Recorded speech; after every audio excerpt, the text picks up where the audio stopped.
ഹരികൃഷ്ണ. ഇന്ന് ഞാൻ എൻ്റെ കണ്ണൻ്റെ ഒരു കഥ പറയാം. അതായത് വിതുരരുടെ പത്നിക്കും കണ്ണനുള്ള ഭക്തിയും സ്നേഹവും ആ ഒരു കഥ ഞാൻ പറയാം. അതായത് മധുരയിൽ കംസവധത്തിനായി ഭഗവാൻ എത്തുമല്ലോ. അപ്പോൾ ഭഗവാൻ എത്തുമ്പോഴത്തേക്ക് വിതുരർ അവിടെ ചെന്ന് കാണും. വിതുരർ ചെന്ന് പറയും, എൻ്റെ ഗ്രഹത്തിലൊന്ന് വരണം, എൻ്റെ ഭാര്യയ്ക്ക് ഭഗവാനോട് അത്രയേറെ ഭക്തിയും ആദരവുമാണ്, ഭഗവാൻ ഒരു ദിവസം എൻ്റെ ഗ്രഹത്തിൽ വരണം എന്ന് പറയും. അപ്പോൾ ഭഗവാനെ സമയമായിട്ടില്ല വിതുരരെ, ഞാൻ അവിടെ വരാമെന്ന് പറയും. എന്നെ ക്ഷണിച്ചതല്ലേ, ഞാൻ എന്തായാലും ഒരു ദിവസം അവിടെ വരാമെന്ന് പറയും. ഇത് ചെന്ന് വിതുരരുടെ പത്നിയോട് പറയും.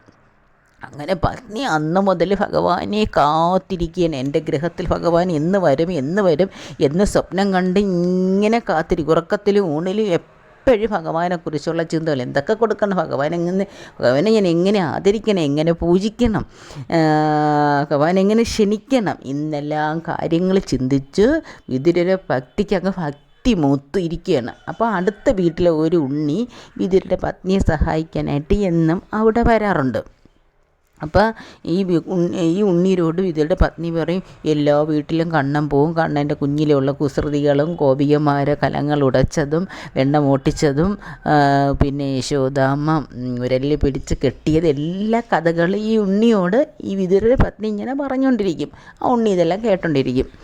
അങ്ങനെ ഒരു ദിവസം ആകുമ്പോഴത്തേക്ക് ഈ വിതുരരുടെ പത്നി വരുന്നില്ല, കണ്ണൻ വരുന്നില്ല. അങ്ങനെ ഒരു ദിവസം വിതുരരുടെ പത്നി കുളിക്കാനായിട്ട് പോകുമ്പോഴത്തേക്ക് ഈ ഉണ്ണി അവിടെ ഇരിക്കുകയാണ്. അപ്പോൾ ഉണ്ണി പറയും, അമ്മേ ഇതാ കണ്ണൻ വന്നു, കൃഷ്ണൻ വന്നു, അമ്മയ്ക്ക് കാണണ്ടേ എന്നും പറഞ്ഞപ്പോഴത്തേക്ക് ഈ വിതുര പത്നി എന്ത് ചെയ്യും, കേട്ട പാതി കേൾക്കാത്ത പാതി കുളിമുറിയിൽ നിന്ന് ഇറങ്ങി ഓടും. എൻ്റെ കണ്ണ, എൻ്റെ കൃഷ്ണ എന്നും പറഞ്ഞുകൊണ്ട് ചെന്ന് കണ്ണനെ ആലിംഗനം ചെയ്യും. എന്താണ് നടക്കുന്നത് പോലും ഈ ഉണ്ണിക്കൊരു ബോധമില്ല. അപ്പുറത്ത് വീട്ടിൽ നിന്ന് വരുന്ന ഉണ്ണിയുണ്ടല്ലോ, ഉണ്ണിക്കൊരു ബോധമില്ല. അമ്മ എന്താ ചെയ്യുന്നത്, അമ്മ അതാ കുളിമുറിയിൽ നിന്ന് ഇറങ്ങി ഓടുന്നു, അമ്മയ്ക്ക് വസ്ത്രങ്ങളെല്ലാം നിറഞ്ഞിരിക്കും. ഇതൊന്നും പറഞ്ഞിട്ട് ഒരു പീഠം കാണിച്ചു കൊടുത്തിട്ട് വിതുരരുടെ പത്നി ആ പീഠത്തിൽ കയറി ഇരുന്നിട്ട് കൃഷ്ണൻ്റെ അടുത്തോടെ അവിടെ ഇരിക്കാൻ പറയും. കൃഷ്ണൻ അവിടെ തറയിരിക്കുക. കൃഷ്ണൻ തന്നെ ആകെ അതിശയിച്ചു പോയി, അമ്മ എന്തൊക്കെയാണ് ചെയ്യുന്നതെന്ന്. അപ്പം കൃഷ്ണൻ അറിയാം ഭക്തി മൂത്തിട്ടാണെന്ന്. അങ്ങനെ ഉണ്ണിയുടെ അടുത്ത് പറയും, പോയി പഴവർഗ്ഗങ്ങളും എല്ലാം എടുത്തുകൊണ്ട് വരാൻ പറയും. അങ്ങനെ ആ ഉണ്ണി പോയി പഴവർഗ്ഗങ്ങളൊക്കെ എടുത്തുകൊണ്ട് വന്ന് ഭഗവാൻ്റെ കൊടുക്കാനായിട്ട് നിൽക്കുമ്പോൾ ഈ വിതുരരുടെ പത്നി പിടിച്ച് വാങ്ങിച്ചിട്ട് എന്താ ചെയ്യും, ഞാൻ തരാം എന്ന് പറഞ്ഞുകൊണ്ട് ഭഗവാന്റെ മുന്നിൽ കൊണ്ട് വയ്ക്കുന്ന എന്താണ്, പഴത്തൊലികളും. ബാക്കി പഴങ്ങളെല്ലാം തറയിലിട്ടേന്ന്. ബാക്കി എന്തൊക്കെ ചെയ്യുന്നത് എനിക്കറിയാൻ വയ്യ. ഭഗവാൻ എന്ത് ചെയ്തു, ഭഗവാൻ കൊടുക്കുന്നതല്ലേ, ഭഗവാൻ ആ പ്രസാദം പോലെയും കഴിച്ചുകൊണ്ടിരിക്കുക. എന്നിട്ട് തറയിലിരുന്ന് ഭഗവാൻ അങ്ങ് കഴിക്കുക. അപ്പോൾ ഈ ഉണ്ണി ചോദിക്കണേ, ഭഗവാൻ ഇതൊക്കെ ആയിരിക്കും കഴിക്കുന്നതല്ലേ എന്ന്. അപ്പുറത്തെ വീട്ടിൽ ആ കുഞ്ഞു ഉണ്ണി ഉണ്ടല്ലോ, വിതുര പത്നിയെ സഹായിക്കാൻ വരുന്നത്. ആ ഉണ്ണിക്ക് അതിശയമാണ്, ഈ അമ്മ എന്തൊക്കെ ചെയ്യുന്നത്, ഭഗവാൻ ഇതൊക്കെ ആയിരിക്കും കഴിക്കുന്നത്, കൃഷ്ണൻ ഇതൊക്കെ ആയിരിക്കും കഴിക്കുന്നത് എന്ന് അങ്ങനെ ചിന്തിച്ചുകൊണ്ടിരിക്കുന്നു. കുറേ കഴിയുമ്പോഴത്തേക്ക് വിതുരർ വരും.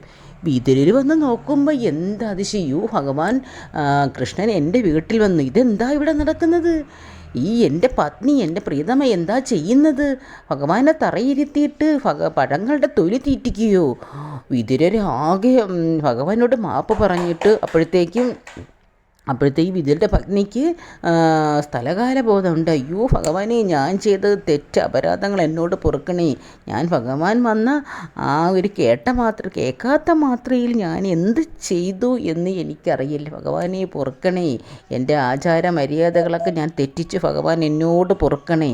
വിതുരനും പത്നിയും ഭഗവാനോട് സാഷ്ടാംഗം പ്രണമിച്ചിട്ട് പറയും. ഭഗവാൻ പറയും, എനിക്കെല്ലാം മനസ്സിലായി വിതുരരെ, ഇതെല്ലാം ഭക്തിയുടെ അടിസ്ഥാനത്തിൽ പത്നി ചെയ്താണ്, ആ അമ്മയോട് ഞാൻ പൊറുക്കും, എനിക്കറിയാം, ഇതെല്ലാം എന്നോടുള്ള ഇഷ്ടവും ഭക്തിയുമാണ്, അത് എനിക്ക് മനസ്സിലായി എന്ന് പറഞ്ഞുകൊണ്ട് എല്ലാ ആചാര്യമര്യാദകളും സ്വീകരിച്ചുകൊണ്ട് ഭഗവാൻ അവിടെ നിന്ന് വിതുരയുടെ പത്നിയോടും യാത്ര പറഞ്ഞ് ഭഗവാൻ അവിടെ നിന്ന് ഇറങ്ങുന്നു. അപ്പോൾ എന്താണ്, ഭഗവാനോടുള്ള ആ ഒരു ഭക്തിയും ബഹുമാനവും മൂത്തപ്പോൾ വിതുരരുടെ പത്നിക്ക് സ്ഥലകാല ബോധം പോലും നഷ്ടപ്പെട്ടു. അതാണ് ഭഗവാനോടുള്ള ആ ഭക്തിയും സ്നേഹവും.